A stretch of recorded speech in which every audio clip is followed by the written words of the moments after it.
Good morning mga kaparts. Share ko ngayon sa inyo yung nangyari sa aking controller ng dropper post.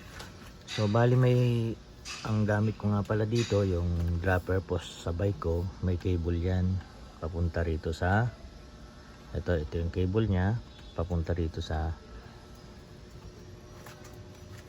left side ng aking manabela. Dito siya nakakonect. So naputol na siya. Ngayon, ang kinambas ko siya, mahal. Mayroong 1,700. So,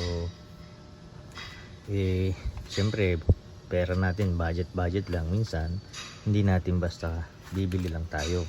So, ngayon, ang nangyari, ang ituturo ko ngayon sa inyo, paano ko siya na DIY at nagagamit ngayon kahit nasira na yung controller ng aking dropper post.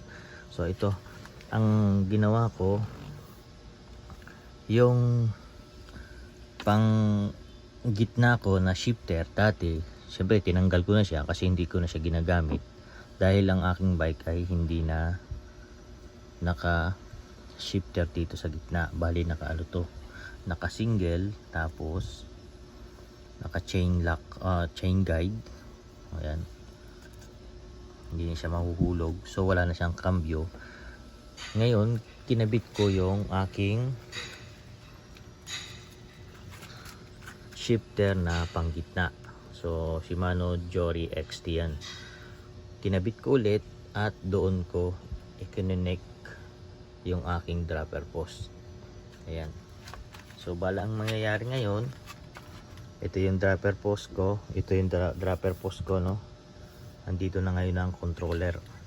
So bali pagka magagamit ako ng dropper post, parang nagkakambyo lang. Kakambyo ko siya, syempre pag kinambyo ko siya, maglalak siya. Hindi katulad dati na pag ginanon mo yung dropper post, bababa na siya, pag binitawan mo, release na rin agad. Ito hindi, naglalak siya. Para bago mo maibalik sa dati yung dropper post, ikiklik mo pa ganun, para kang nagkakambyo rin ng bike. Bali, ipakita ko sa inyo ngayon kung epektibo ba yung aking ginawa na DIY, na ang ginawa ko ng controller sa dropper post ko ay yung shifter na. So ayan, nakita niyo yung ayan yung cable ko, yan yung linya niya. Ayan, papunta siya dito sa left side ng aking manubela. Doon siya nakakonekta sa shifter.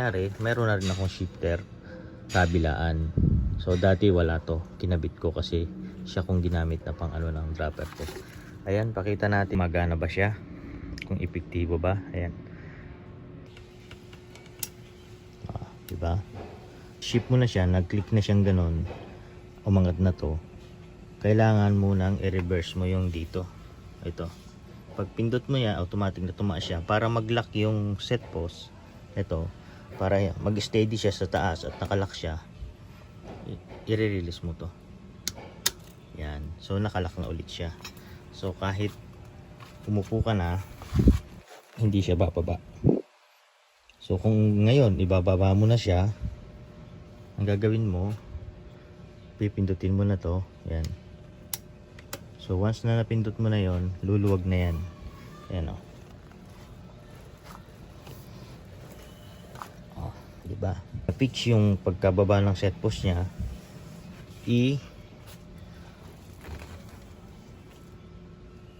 I-click mo dito. Yan, para siya yung lock niya. Ayan. So nakita niyo yung set post, naka-steady siya. So ayan.